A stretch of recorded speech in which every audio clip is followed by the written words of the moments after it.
Hola, ¿qué tal amigos? Espero que se encuentren bien. El día de hoy vamos a comentar, narrar y analizar otro cuento de este gran autor colombiano, Premio Nobel de Literatura en 1982, Gabriel García Márquez.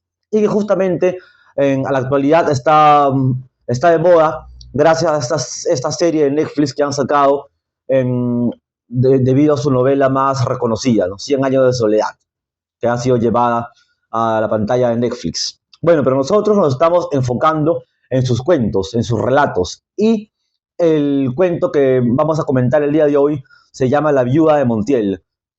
Fue publicado en el año 1962 y se encuentra en este libro, titulado Todos sus cuentos. Bueno, vamos al relato. La historia nos cuenta, es una historia muy real porque reúne no solamente ficción, sino también ambiente histórico.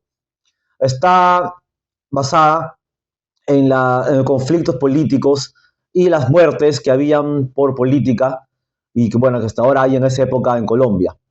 Y nos cuenta la historia de un personaje llamado José Montiel, el cual en la primera página nos narra que ha muerto y está siendo enterrado, ¿no?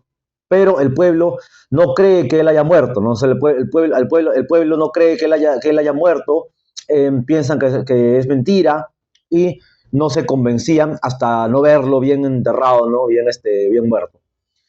Pero la historia se basa en su viuda, por eso se llama La viuda de Montiel, y comienza de esta manera. Cuando murió don José Montiel, todo el mundo se sintió vengado, menos su viuda, pero se necesitaron varias horas para que todo el mundo creyera que en verdad había muerto.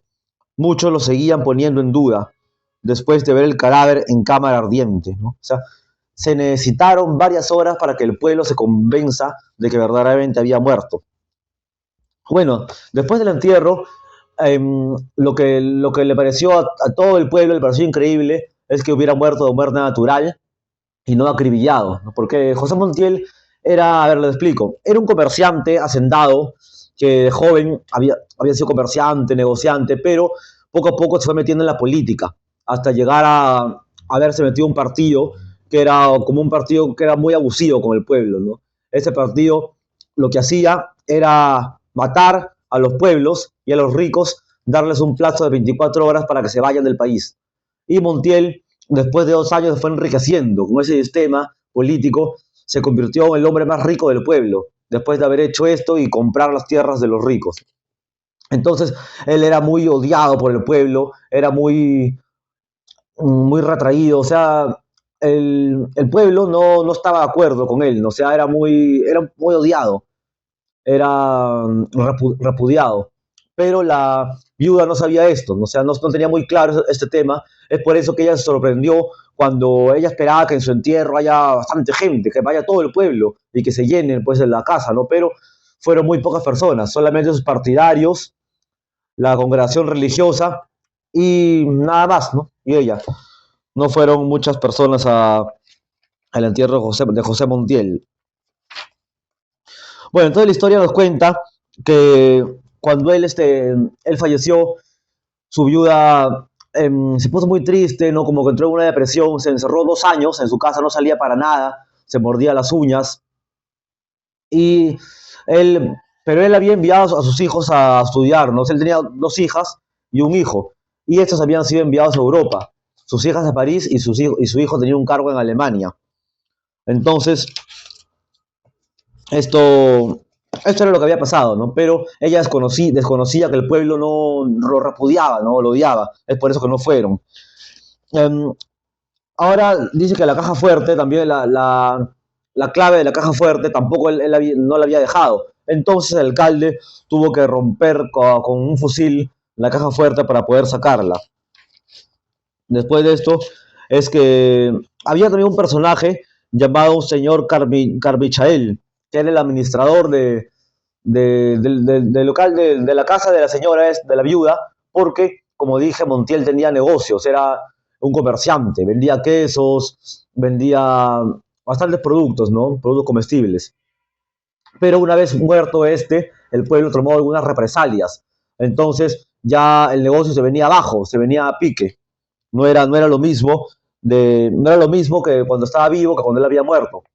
Entonces, este personaje, Carmichael, que era el administrador, trató de comunicarse con los hijos que vivían en Europa, pero estos nunca respondían. Bueno, respondían, pero tajantemente, con evasivas. Incluso el hijo le decía que él no estaba dispuesto a regresar a Colombia porque ahí estaba bien y no iba a arriesgarse. Tenía miedo que le peguen un tiro, decían, ¿no? Quizá en venganza, ¿no? En venganza por lo que hizo su padre. Y las hijas tampoco querían regresar, nos dijeron que no iban a regresar a un país en el cual la gente se mataba por política, por temas políticos.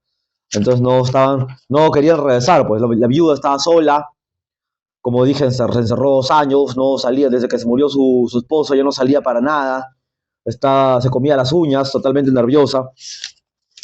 Y eh,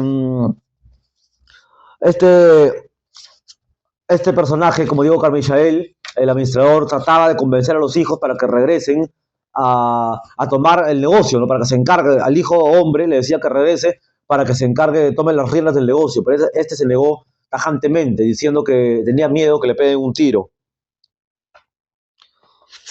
Entonces, el único, el único ser humano que vio en aquellos meses interminables en que no dejó de llover fue el perseverante señor Carmichael, ¿no? Era la única persona que ayudaba pues hasta la viuda, que nunca entró a la casa con el paraguas cerrado. Las cosas no marchaban mejor. El señor Carmichael había escrito varias veces cartas al hijo de José Montiel, ¿no? El que estaba en Europa, en Alemania. Le sugería la conveniencia de que viniera a ponerse al frente de los negocios y hasta se permitió hacer algunas consideraciones personales sobre la salud de la viuda. Siempre recibió respuestas evasivas. Por último, el hijo de José Montiel contestó francamente que no se atrevía a regresar por temor de que le dieran un tiro. O sea, tenía miedo que lo maten como represalia por lo que había hecho su padre, ¿no? Que se había enriquecido con la plata del pueblo. Entonces el señor Carmichael subió al dormitorio de la viuda y se vio precisado a confesarle que se estaba quedando en la ruina. Mejor, le dijo ella, estoy hasta la coronilla de quesos y de moscas. Si usted quiere, llévese lo que haga falta y déjeme morir tranquila. Su único contacto con el mundo a partir de entonces fueron las cartas que escribía a sus hijas a fines de cada mes. O sea, entonces ya este señor que era administrador se fue y el único contacto que le quedó a la viuda fueron con las hijas que estaban en París. Este es un pueblo maldito, les decía. Quédense allá para siempre y no se preocupen por mí. Yo soy feliz sabiendo que ustedes son felices. Sus hijas se turnaban para contestarle. Sus cartas eran siempre alegres y se veía que habían sido escritas en lugares tibios y bien iluminados, y que las muchachas se veían repetidas en muchos espejos cuando se detenían a pensar. En cierta ocasión, sus hijas le hablaron de los mercados de carne en París. Le decían que mataba unos cerdos rosados y los colgaban enteros en la puerta, adornados con coronas y guirnaldas de flores. Al final, una letra diferente a la de sus hijas había agregado: imagínate que el clavel más grande y más bonito se lo ponen al cerdo en el culo. Una parte graciosa, que leyendo aquella frase por primera vez en 2 años, la viuda de Montiel sonrió. Bueno, entonces estamos llegando a la parte final del relato, pero vemos un contexto histórico, ¿no? O sea, es un contexto histórico político que se vivió en la vida real en Colombia en aquellos años, que hacía la violencia, había tal violencia que mataban a la gente por cuestiones políticas, que las personas no estaban de acuerdo con el régimen. Bueno, la viuda subió a su dormitorio sin apagar las luces de la casa y antes de acostarse volteó el ventilador eléctrico contra la pared. Después extrajo de la gaveta de la mesa de noche unas tijeras, un cilindro de esparadrapo y el rosario, y se vendó la uña del pulgar derecho, irritada por los mordiscos. Luego empezó a rezar, pero al segundo misterio cambió el rosario a la mano izquierda, pues no sentía las cuentas a través del esparadrapo. Por un momento oyó la trepidación de los truenos remotos, luego se quedó dormida con la cabeza doblada en el pecho. La mano con el rosario rodó por su costado y entonces vio a la ama grande, otro personaje histórico de García Márquez, que en el relato se va a entender que es una mujer de su familia que había fallecido ya hace tiempo. Entonces, cuando vio a la dama grande con una sábana blanca y un peine en el regazo, le preguntó: ¿cuándo me voy a morir? Y la dama grande levantó la cabeza y le respondió: cuando te empiece el cansancio del brazo. Cuando te empiece el cansancio del brazo, eso le respondió. Bueno, aquí termina este relato de García Márquez, escrito en el año 1962. Y, como les decía, es un contexto político, también como el cuento anterior que también les narré y les comenté, llamado La siesta del martes, donde nos habla de la época de la violencia en Colombia, en esta época en que mataban a la gente por cuestiones políticas, como tanto se ve hasta la actualidad, incluso en Venezuela, como se puede ver el gobierno dictatorial de Nicolás Maduro, tomar represalias contra el pueblo, contra los que no están de acuerdo con su régimen. Es algo que siempre se ha visto desde los tiempos muy antiguos, de los tiempos inmemoriales. Y bueno, más o menos ese es el contexto histórico de este relato de Gabriel García Márquez. Y como les dije, se puede encontrar en este libro todos los cuentos y también en este de aquí, Los funerales de la dama grande. Bueno, eso ha sido todo por hoy. Lo recomiendo. Hasta la próxima. Gracias.